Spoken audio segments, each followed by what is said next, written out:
जय श्री राधे। आनंद आशुलिपि पत्रिका अंक 33, प्रतिलेखन संख्या 15, गति 120, शब्द प्रति मिनट। प्रारंभ करें। कुल शब्द 400।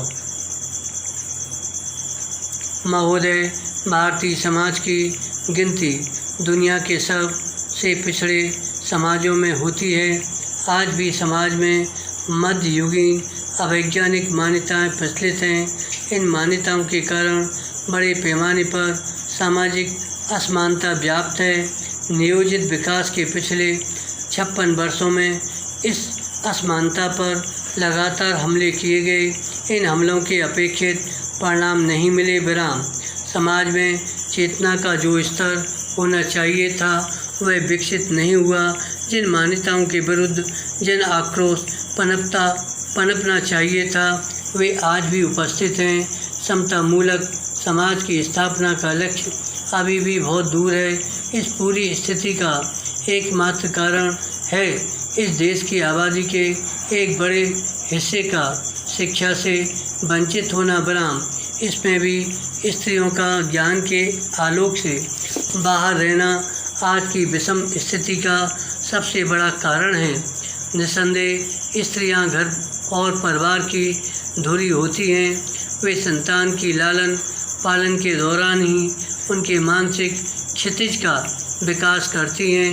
पढ़ी लिखी माँ परिवारों के अन्य सदस्यों व संतानों को ऐसे संस्कार देंगी जो आस्था से नहीं तर्क से निष्पन्न होंगे। विराम। ऐसी स्थिति में अवैज्ञानिक मान्यताएं धीरे धीरे समाप्ति की ओर बढ़ेंगी।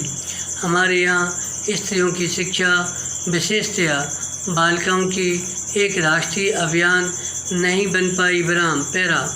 बहुत से अभिभावक आज भी बालिकाओं की शिक्षा के प्रति उदासीन हैं। उनका मानना है कि बालिकाओं की शिक्षा पर खर्च किए जाने वाला पैसा संसाधनों की बर्बादी है, इसलिए वे बालिकाओं को स्कूल न भेजने की या पढ़ाई अधूरी छुड़वा देने के तर्क अपनी सुविधा अनुसार देते हैं। कभी शिक्षण संस्थाओं का दूर होना, कभी बढ़ती हुई यौन शिक्षा का सहारा लेकर वे बालिकाओं को अशिक्षा और अज्ञान के अंधकार में रहने को बाध्य करते हैं। मान लीजिए शिक्षण संस्थाएं दूर हैं, तो क्या यह संभव नहीं है कि समाज और समुदाय आसपास ऐसी शिक्षण संस्थाएं स्थापित करने के लिए दबाव बनाएं जहां बालिकाएं पूर्ण रूप से सुरक्षित वातावरण में शिक्षा प्राप्त कर सकें। विराम। वास्तव में समाज मन से स्त्री और पुरुषों की बराबरी के लिए तैयार नहीं है। विराम। इसलिए वह बालिकाओं की शिक्षा के प्रति उत्साही नहीं है। समाज यह अनुभव ही नहीं करता कि बालिकाओं की शिक्षा बेहतर समाज बनाने की एक अनिवार्यता है। तमाम प्रचार अभियानों के बावजूद बालिकाएं स्कूल नहीं आती हैं, पढ़ाई लिखाई के संसाधन उपलब्ध होते हुए भी। विराम। धन्यवाद।